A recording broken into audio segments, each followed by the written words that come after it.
우리가 사는 세상은 이제 21세기가 되었습니다.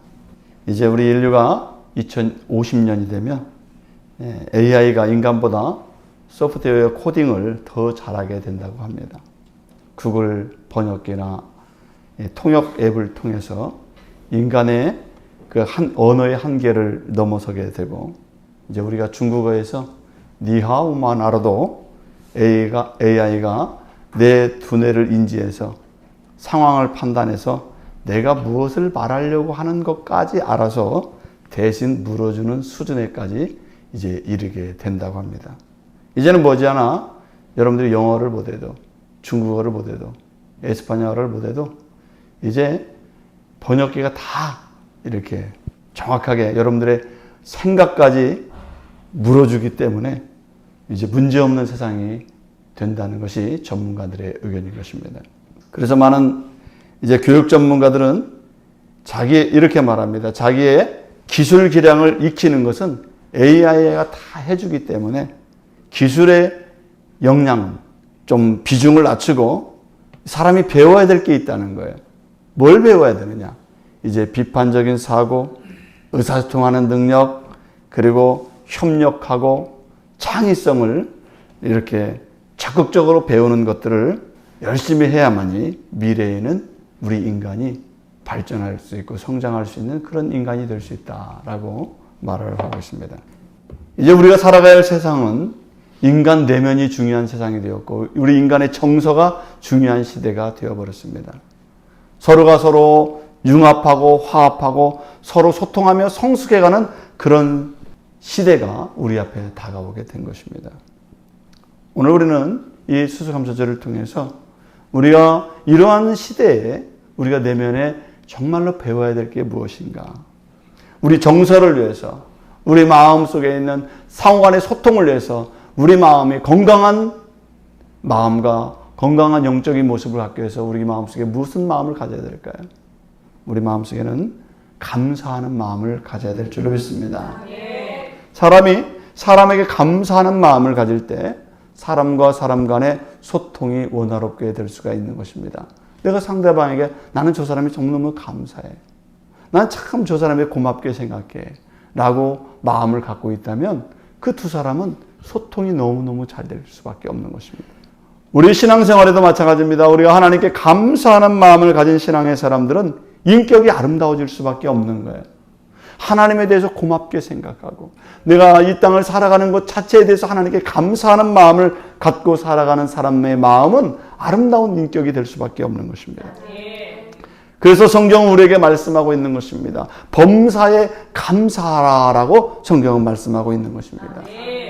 우리가 매사에 감사하는 마음을 갖게 되면 하나님께서 우리에게 어떤 마음을 주실까요? 항상 기뻐할 수 있는 마음을 허락해 주신다는 사실을 여러분 꼭 기억하기를 주의 이름으로 축원합니다.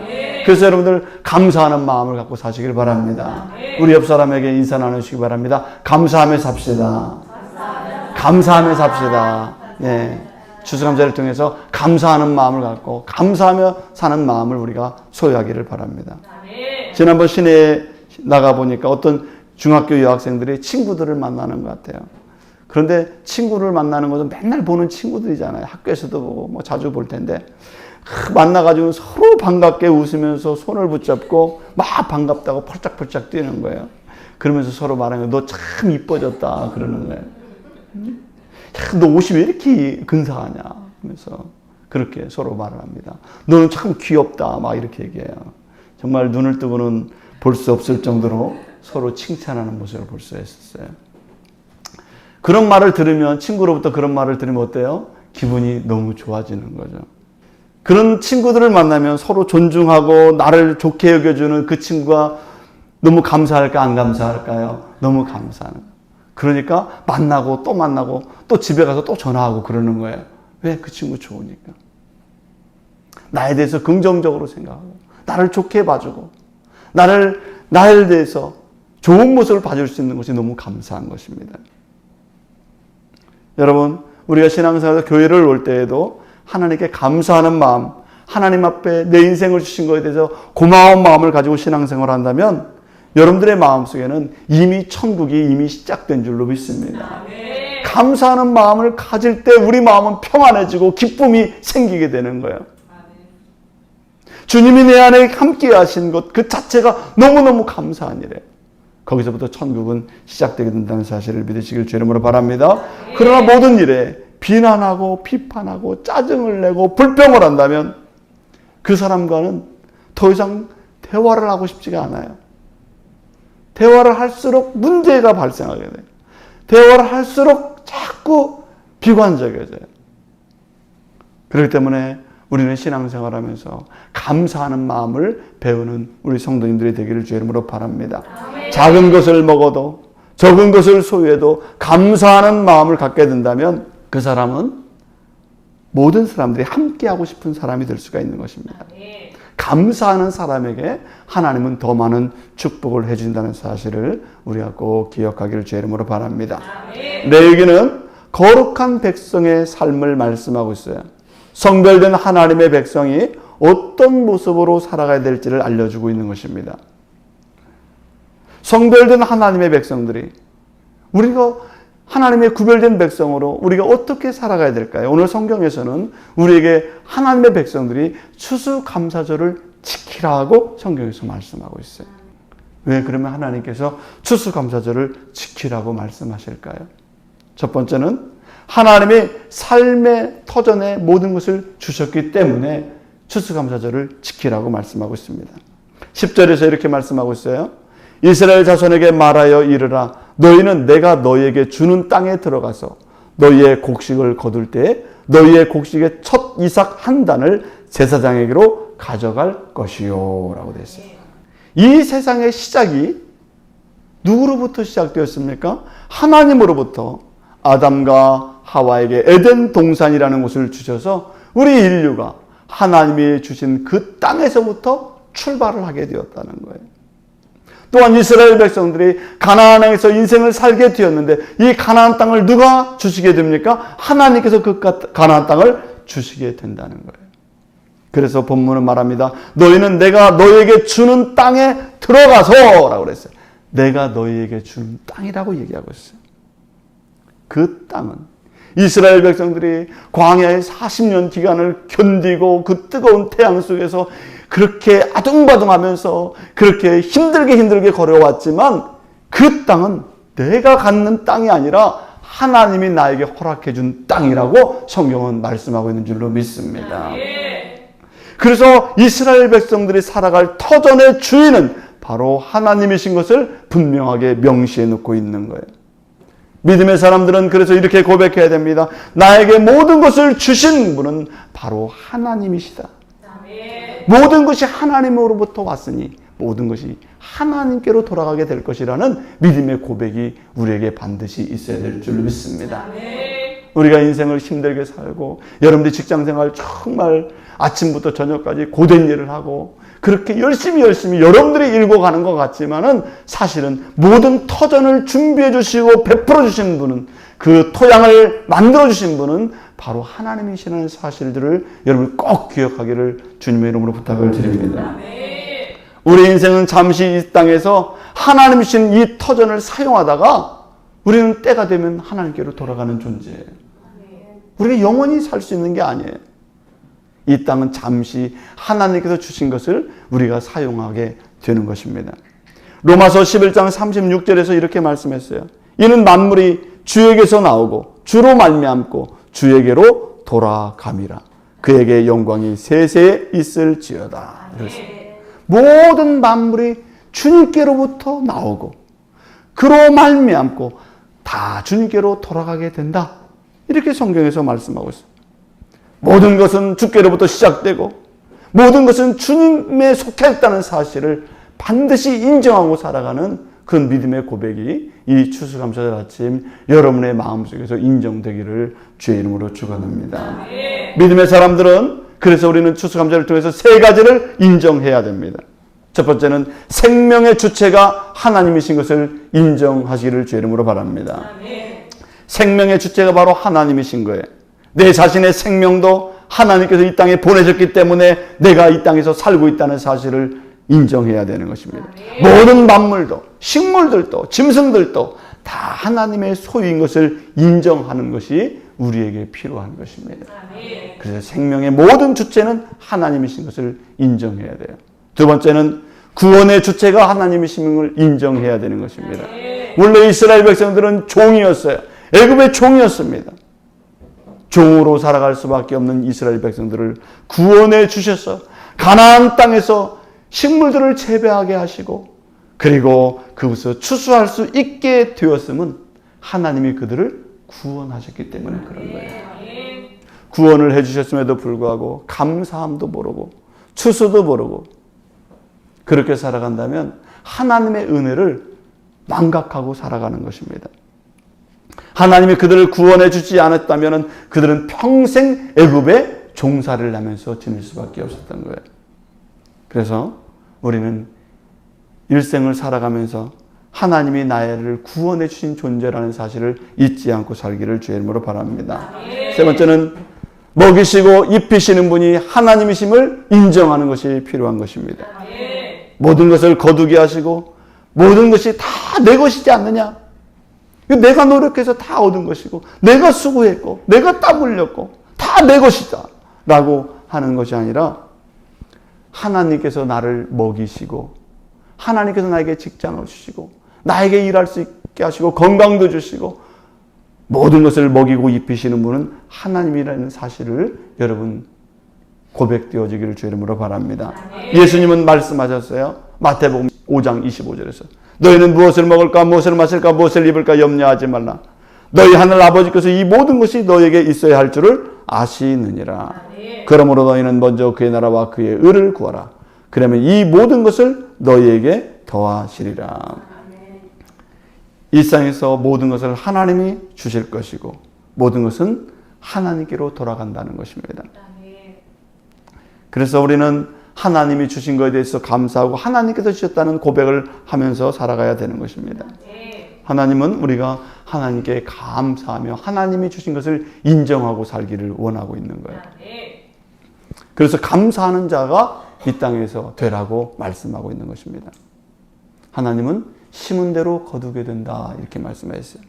고린도후서 9장 6절에서 이렇게 말씀했습니다. 이것이 곧 적게 심은 자는 적게 거두고 많이 심는 자는 많이 거둔다 하는 말이로다 그랬습니다.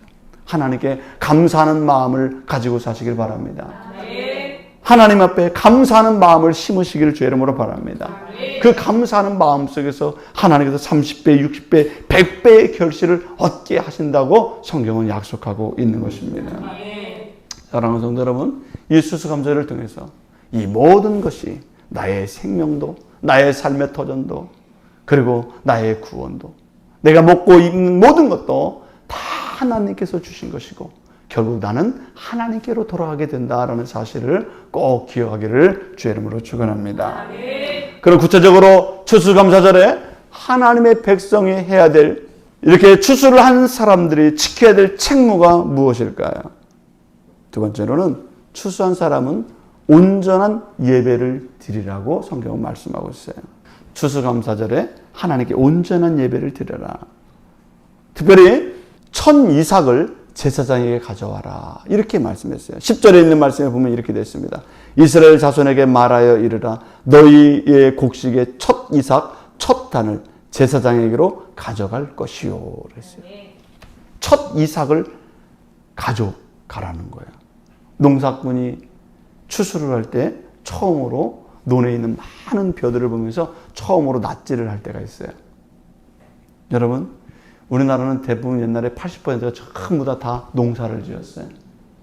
그래서 농사에 대해서 모르시는 분이 없죠? 도시에서만 살아가지고 뭘로 해? 저희 아버지도 농사를 지었어요. 그래서 저도 농사 추수할 때, 그 추수할 때 들어가서 첫 번째 낫지를 할 때 그 기쁨을 알아요.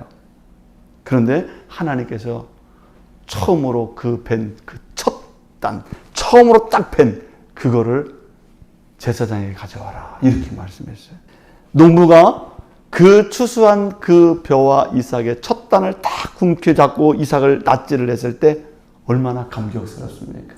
첫 추수의 그 첫 감격. 가을을 맞이해서 처음으로 얻은 그 소산, 그것을 어떻게 하라는 거예요? 하나님 앞에 감사하라는 거예요. 그 첫 이삭을 보면서 이 감격스러운 마음, 이거 첫 단을 보면서 생각하라는 거예요. 이 벼가 이걸 익을 때 하나님께서 날씨를 주셔서 내가 이 첫 단을 소출을 얻을 수가 있었고, 하나님께서 때를 따라 비를 주셨고 햇볕을 주셨고, 그래서 내가 이 곡식을 수확하게 되었구나 라고 하는 것을 생각하게 되는 것입니다. 사실 내가 노력해서 지금 추수를 하고 있지만, 내가 노력을 해서 다 얻은 것 같지만, 한 번 더 깊이 생각해 보면 이 곡식단은 하나님이 주셨다는 사실을 마음속에서 고백하지 않을 수가 없게 되는 것입니다. 그래서 하나님은 그 감격의 첫 이삭단을 제사장에 가져와라 이렇게 말씀하셨어요. 감격했던 그 첫 이삭, 그 이삭을 보면서 하나님의 은혜와 사랑과 은총을 생각하라는 것입니다. 그 하나님 앞에 이 마음을 드리라는 거예요. 그 이 소중한 마음을 버리지 말고, 이 소중한 마음을 사라지게 하지 말고, 하나님께 드림으로 영원히 하늘에 보존되는 그 귀한 마음의 첫 단이 될 수 있도록 하라고 성경은 말씀하고 있는 것입니다. 그래서 우리가 마태복음 6장 19절에서 예수님이 말씀하셨어요. 너희를 위하여 보물을 땅에 쌓아두지 말라. 거기는 좀과 동록이 해하며 도둑이 구멍을 뚫고 도둑질하느니라. 오직 너희를 위하여 보물을 하늘에 쌓아두라. 이렇게 하나님께서 말씀하셨어요. 그래서 하나님의 백성들이 감격스러운 이 추수의 첫 단을 제사장에게 가져오는 것은 하나님께로 가져오기 위함이라는 사실을 여러분 기억하기를 주 이름으로 바랍니다. 이것이 바로 예배자의 마음인 거예요. 하나님의 선택받은 사람들은 자신에게 주신 그 소산의 가장 그 소중한 감격을 하나님 앞에 가서 하나님을 먼저 생각하는 마음을 갖게 된다고 하는 것입니다. 옛날에 이야기하면 꼭 라떼를 얘기하는 것 같아요. 아주 별로 안 좋아요. 옛날에 초등학교 때 소풍을 간 적이 있죠. 소풍을 다 갔을 것입니다. 소풍을 딱 가면은 저도 어머니가 소풍 갈 때 용돈을 주었어요. 얼마를 줬냐면 많이 주면 100원을 줘요. 그리고 적게 주면 50원을 줬어요. 그래서 어머니가 용돈 100원을 주는 것은 저에게 엄청난 큰 돈이에요. 초등학교 때는. 항상 10원만 주거든. 근데 100원을 주면은 그 100원을 보면 너무너무 감격스러워요. 그래서 이 큰 돈을 호주머니 속에 탁 꼬이고 넣어놓습니다. 그리고 이제 소풍을 가서 이 돈을 나를 위해서 써야 되는데, 이 초등학생에게 이 100원은 너무 큰 돈이에요. 그래서 아무것도 안 사 먹어요. 저는 아무것도 안 사 먹었어요. 그리고 그 100원을 어떻게 했냐면 가족들을 위해서 가지고 큰 걸 샀어요. 그래가지고 나는 이 소풍 때 집에 가서 우리 식구들하고 우리 엄마랑 같이 먹어야지. 그래서 이것을 사가지고 집에 돌아가요. 근데 이게 우리 집의 룰이야. 우리는 형부터 시작해서 형, 누나, 저, 동생까지 이 소풍 가면은 아무것도 안 사 먹어. 그걸 다 사들고 와서 집으로 갖고 와요. 가지고 같이 이렇게 나누면. 그게 우리 집의 룰이었어요. 보이지 않는, 누가 하라고 그렇게 하지 않았어요. 너는 사 먹지 말고 꼭 가져와. 이렇게 하지 않아요. 그런데 우리 식구들은 다 그렇게 했어요. 형부터 시작해서. 근데 왜 그랬느냐? 생각해 보니까 어머니가 그동안 그렇게 돈 달라면 안 줬는데 그날은 100원을 선뜻 주는 거예요. 너무 감격스럽지 않아요? 별로 감격도 안 하네. 100원씩은 줬는데. 100원을 주니 너무 감격하는 거예요. 그래서 그걸 가지고 가족들에게 정말 다 선물을 같이 나누고 어머니에게 감사하는 마음을 같이 나눴습니다.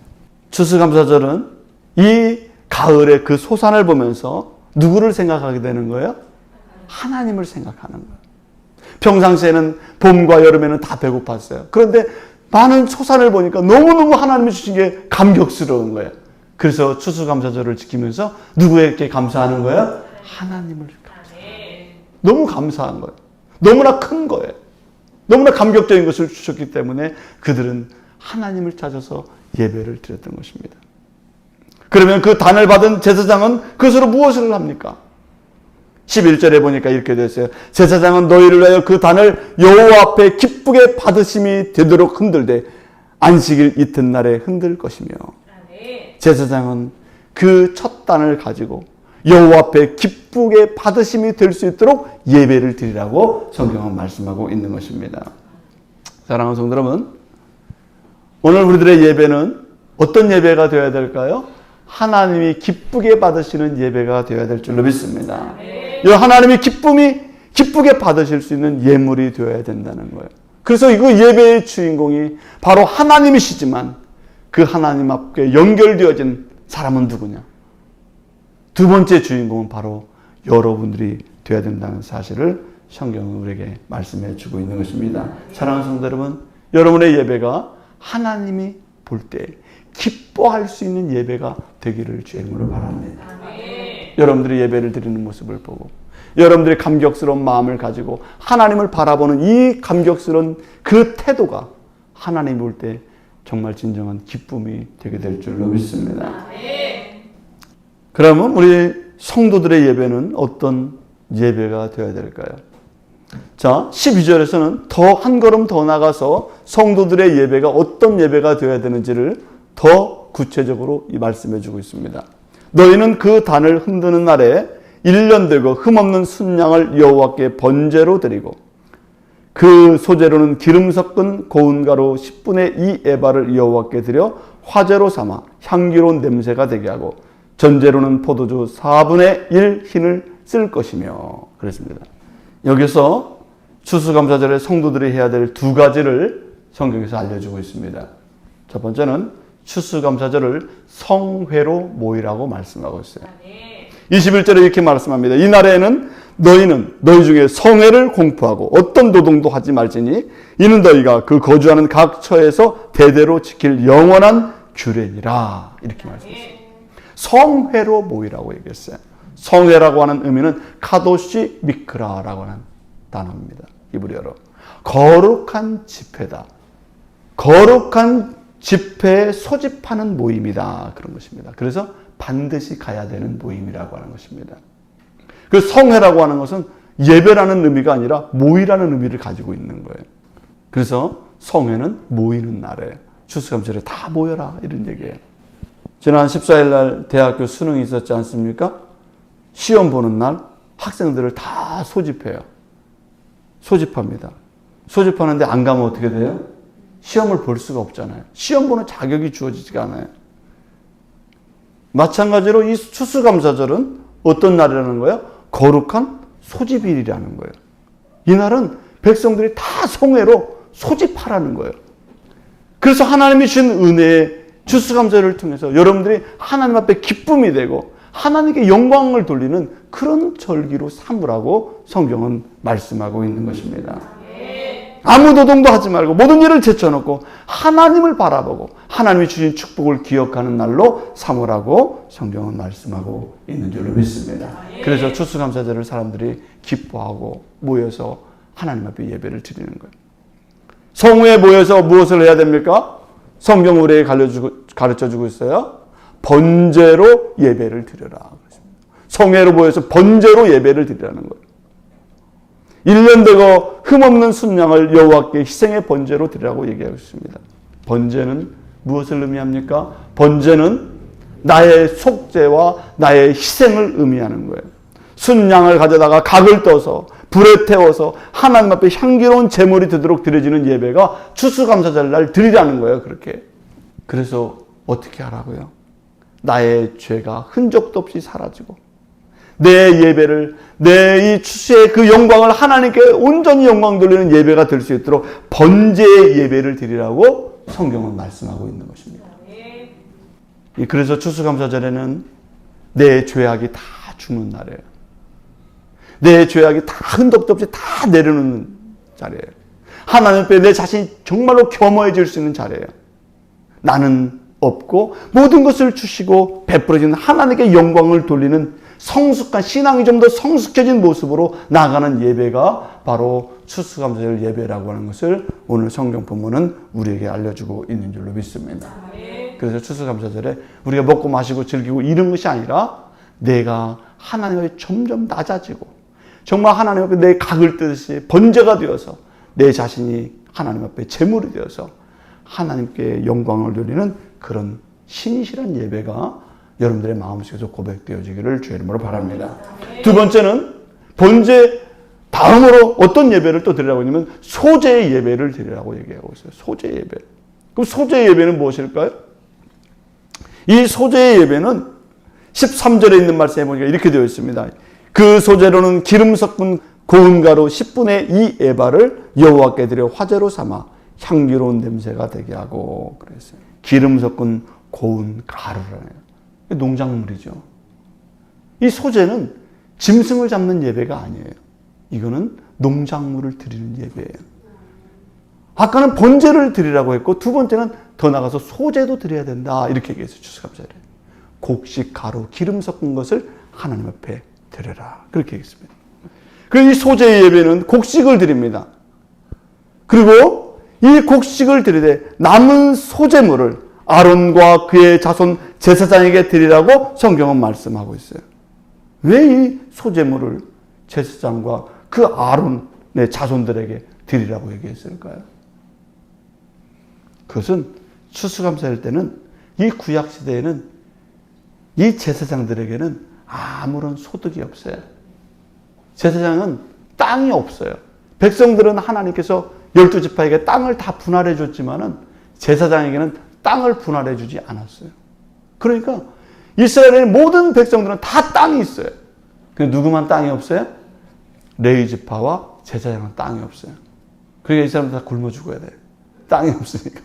그래서 그 추수감사절 소제를 드릴 때 그 드리고 난 후에 그것을 제사장에게 드려라. 당시의 제사장은 빈민이에요. 빈민. 레위지파는 빈민이에요. 사실은. 그들에게 소제 드리고 그것을 나누라. 이렇게 성경에서 말씀하고 있는 것입니다. 레위기서 2장 3절에서 이렇게 말씀했습니다.